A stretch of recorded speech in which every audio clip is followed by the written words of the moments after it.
ব্লগে তোমাদের সকলকে স্বাগত জানাচ্ছি। এটা ছিল 21st of December. Actually 21st ডিসেম্বরে আমার ভাইয়ের বার্থডে, তো আমরা সকলে মিলে পৌঁছে গেছিলাম আলিপুরে আমার বাপের বাড়ি। আর এই যে ভাই দেখো বসে গেছে একদম কেক কাটার জন্য, পুরোপুরি রেডি। আর এখানে কুট্টি রয়েছে, মাম্মাম রয়েছে, তারপরে মা রয়েছে, সবাই রয়েছি আমরা। আর এখানে এই কেকটা দেখতে পাচ্ছ, এটা মা হ্যাঁ মানে হাতে তৈরি করেছে, আর একটা কেক পাপা নিয়ে এসেছিল। তো দুটো কেক কাটা হবে, সবাই ভীষণ এক্সাইটেড, সবাই বসে পড়েছি আমরা। আর মাকে দেখতে পাচ্ছ, এই যে মা রান্নাঘরে, মা অ্যাকচুয়ালি লুচি বেলছিল। হ্যাঁ, লুচি বেলছিল। আর এই চলে এসেছিলাম আমি ওপরে গুলটুসকে ডাকতে। গুলটুস কেক কাটা হবে জন্য ওর টিচারের কাছে পড়ছিলই না। তো যাই হোক, এই দেখো অলরেডি বার্থডে কেক কাটা স্টার্ট হয়ে গেছে। আর দুদিকে দুজন দাঁড়িয়ে পড়েছে, ওরা তো ভীষণ অবাক হয়ে, বিশেষত রিও তো ভীষণ অবাক হয়ে দেখছে কেক কাটাটা, আর ভাবছে কতক্ষণে আমি খাবো। দেখো দুজন মিলে দাঁড়িয়েছে, আসল জিনিসই নেই। ভাই তো একদম। আর পায়েস এখানে দেওয়া হয়নি, তো মাকে বললাম, তারপরে পায়েস নিয়ে আসা হলো। আসল যেটা সেটাই দিতে ভুলে যাওয়া হয়েছিল। এখন কাটা হবে আরেকটা যে কেক, মানে মা আরেকটা বাড়িতে যে কেকটা বানিয়েছে সেই কেকটা। তবে অদ্ভুত বিষয় কি জানো, আমরা একটা কেকও টেস্ট করিনি, কারণ আমরা ভুলেই গেছি কেক টেস্ট করতে। মাও আমাদেরকে দিতে ভুলে গেছে, আর আমরাও কেক টেস্ট করতে ভুলে গেছি। বাড়ি এসে তারপর আমাদের মনে হলো কি ব্যাপার, আমরা তো বার্থডে কেকই খেলাম না। এই হচ্ছে ব্যাপার। আর দুজন দুদিক থেকে মানে কেক খাওয়ার জন্য ব্যস্ত হয়ে গেছিল। যাই হোক, এখন শুরু হয়ে গেল আশীর্বাদের পালা। তো প্রথমে পাপা, তারপরে মা, আস্তে আস্তে সবাই মিলে ভাইকে আশীর্বাদ করছিলাম, কারণ ভাই হচ্ছে সবার থেকে ছোট এখানে। তো সবারই আশীর্বাদ পাবে, শুধুমাত্র গুলটুস আর রিও বাদে। হ্যাঁ, মোটামুটি আমরা সবাই আশীর্বাদ করেছি। এই দেখো মা এখানে আশীর্বাদ করছে, পায়েস খাওয়াচ্ছে, এগুলো সবই হচ্ছিল।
আর এই যে চলে এলো এখন ভাইয়ের দাদা ভাই আর দিদি ভাইয়ের পালা।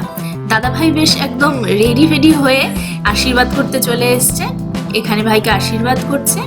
সবার শেষে আমরা দুজন, যেহেতু আমরা সবার থেকে ছোট, সেহেতু আমরা দুজন সবার শেষে আশীর্বাদ করছিলাম। আর এখানে ভাইকেও দুষ্টুমি করছিল ভাইয়ের সাথে, আর বারবার করে পায়েস খাইয়ে দিচ্ছিল। এখানে এখন ভাইয়ের দিদি ভাই ভাইকে আশীর্বাদ করছে, মানে আমি ভাইকে আশীর্বাদ করছিলাম আর উলু দিচ্ছিলাম আমি এখানে, সেই জন্য আমার মুখটা ওরকম দেখাচ্ছে।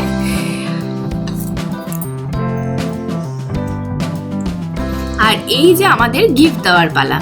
আমরা ভাইকে কি গিফট দিয়েছি, প্রথমে ভাইকে বলেছিলাম যে এটার মধ্যে একখানা পেন রয়েছে, তুই এই পেনটা দিয়ে লিখিস।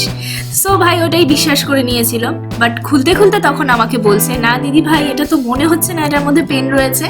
তো অ্যাবসলিউটলি এটার মধ্যে একদমই পেন ছিল না, এটার মধ্যে ছিল একটা স্মার্ট ওয়াচ, যেটা আমি আর মানে রিও বলছি সরি, রাজের দাদা ভাই মিলে গিয়ে আমরা দুজন মিলে কিনেছি। সো এটাই ভাইয়ের আজকের গিফট, স্মার্ট ওয়াচ।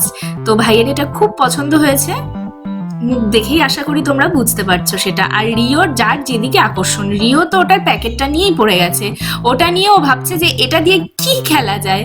দেখো খালি ওর মুখটা, ঘড়ির থেকেও বেশি ওই প্যাকেটের প্রতি আকর্ষণ। আর এখানে দেখতে পাচ্ছ তো রিওর বাবা গুলটুসকে কোলে নিয়ে এসে জন্য রিও কি মানে কি করে যাচ্ছে, মানে বলছে আমাকেও নাও আমাকেও নাও।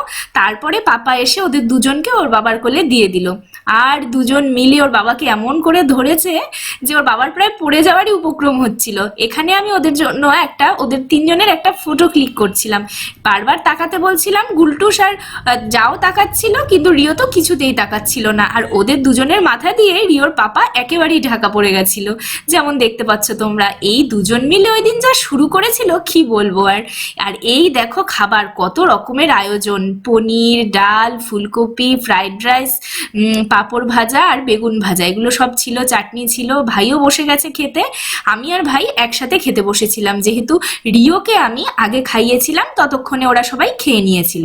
আর ফিরতে আমাদের অনেকটা লেট হয়ে গেছিল, প্রায় 11টা। শীতের রাত, দেখতেই পাচ্ছ রাস্তাটার যা অবস্থা, পুরো কুয়াশায় ঢাকা ছিল, তবু আমরা তার মধ্যে দিয়ে এগিয়ে চলছি। আর মাঝে মাঝে তোমরা কুয়াশার পরিমাণটা দেখতে পাবে, একদম কিছুই দেখা যাচ্ছিল না। রিওর পাপার তো ঘুমই পেয়ে গেছিল, মায়েরও একই অবস্থা। আর তাই বলছি কেন, রিওরও একই অবস্থা। রিওর চোখ বুজে আসছিল আর বারবার বলছিল মাম্মা আমি কোলেই ঘুমিয়ে পড়বো। দেখতে পাচ্ছ রাস্তাটা একটা জনমানব নেই। আর এই যে দেখো ধোয়ার মতো মতো সমস্ত কুয়াশাগুলো এসে এসে বারবার কাছে বাড়ি খাচ্ছিল।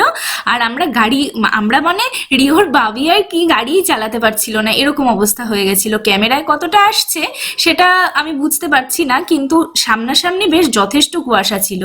হঠাৎ হঠাৎ করে এগুলো চলে আসছিল যেন।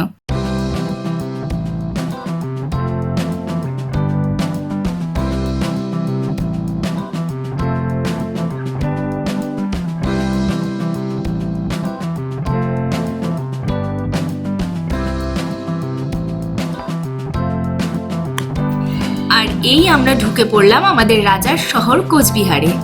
এই গেটটা দেখলেই একদম সেই ফিলিংসটা তোমাদেরও মনে হয়, আর আমাদের তো মনে হয়ই। এই দেখো আমরা এখন ঢুকছি। আলটিমেটলি প্রায় অনেকটাই রাত হয়ে গেছে, সবার আমাদের ঘুম পেয়ে গেছে, আর রিও তো প্রায় ঘুমিয়েই পড়েছিল। সো আজকের এই ছোট ভিডিওটা তোমাদের কেমন লাগলো আমাদেরকে অবশ্যই জানিও। আজকের এই মিনি ব্লগটা তোমাদের জন্য। ঠিক আছে, দেখা হচ্ছে নেক্সট একটা ভেরি এক্সাইটিং ব্লগের সঙ্গে। Till then tata, bye and good night.